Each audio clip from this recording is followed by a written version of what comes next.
ശാസ്ത്രീയമായി ഞാൻ പറഞ്ഞല്ലോ, ആ സേവിങ്സ് വേറെ ആ പ്ലാനിൽ തന്നെ ഉണ്ട്. ഞാൻ ധനകാര്യ രഹസ്യങ്ങളെല്ലാം നിങ്ങളുടെ മുന്നേ ഇപ്പോൾ പറയേണ്ട കാര്യമില്ല, പറയുന്നത് ശരിയല്ല, പറയേണ്ട കാര്യമില്ലെന്നല്ല ഞാൻ പറയുന്നത്. ഞാൻ നേരത്തെ പറഞ്ഞ പോലെ സീക്രട്ട് സെക്ഷനിൽ നിന്നുള്ള കണക്കുകൾ പുറത്തു പോകരുതെന്ന് പറഞ്ഞ പോലെ.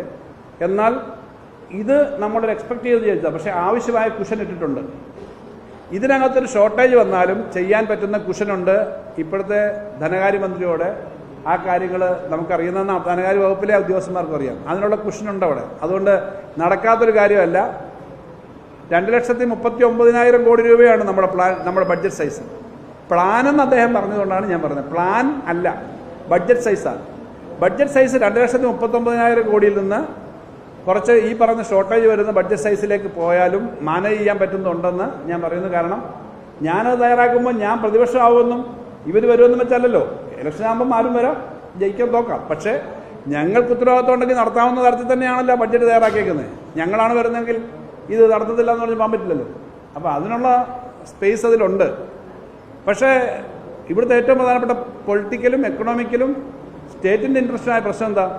ഫിസ്ക്കൽ ഫെഡറലിസത്തിൻ്റെ ഇഷ്യൂ ഉണ്ട്. ധനകാര്യ കമ്മീഷനിൽ നമുക്ക് ഈ പണം കിട്ടേണ്ടതാണ്, അത് കിട്ടും എന്നുള്ള എക്സ്പെക്ടേഷനാണ്. 2.8 സംതിങ് ആണ് നമ്മൾ ചോദിച്ചേക്കുന്നത്. രേഖയിൽ 2.8 വെക്കുന്നതിന് പകരം 2.5 വെച്ച് കഴിഞ്ഞാൽ 3 വെച്ച് കഴിഞ്ഞാൽ പണം കുറയ്ക്കുന്നതിന് അവർക്ക് ന്യായമാകും. റവന്യൂ ഡെഫിസിറ്റ് ഗ്രാന്റ് ഇല്ല എന്ന് വെച്ചാൽ റവന്യൂ ഡെഫിസിറ്റ് ഗ്രാന്റ് തരത്തില്ല. ഇപ്പോഴും റവന്യൂ ഡെഫിസിറ്റ് ഗ്രാന്റ് അനൗൺസ് ചെയ്തിട്ടില്ല. അവർ അനൗൺസ് ചെയ്യും എന്നാണ് എല്ലാ സ്റ്റേറ്റും പറയുന്നത്. അപ്പോൾ കേരളത്തിന് പോയി പറയുന്നത് ഞങ്ങൾ 14,500 പ്രതീക്ഷിച്ചു, അല്ലെങ്കിൽ ധനകാര്യമന്ത്രി അവർ നമ്മളിത് 0 ആക്കി കാണിച്ചാൽ പിന്നെ അവർ അനൗൺസ് ചെയ്യുമ്പോൾ തരുമോ? നിങ്ങൾക്ക് റവന്യൂ ഡെഫിസിറ്റ് ഗ്രാന്റ് വേണ്ടാന്നാണല്ലോ നിങ്ങളുടെ ബഡ്ജറ്റിൽ പറഞ്ഞേക്കെന്ന് പറയില്ലേ? അപ്പം ചിലത് കിട്ടാനുള്ള കടം ചിലപ്പോൾ കിട്ടത്തേ ഇല്ല, എഴുതിത്തള്ളുന്ന പിന്നെ കിട്ടാനുള്ള തുക. ഇപ്പോൾ ഇവിടെ നിങ്ങൾ എനിക്ക് തരാനുണ്ടെന്ന് പറഞ്ഞാൽ ഞാൻ അവിടെ കാണിച്ചില്ലെങ്കിൽ പിന്നെ നിങ്ങൾ തരുമോ? അതാണ് അതിൻ്റെ. അതൊരു ബഡ്ജറ്റിങ് തന്നെയാണ്.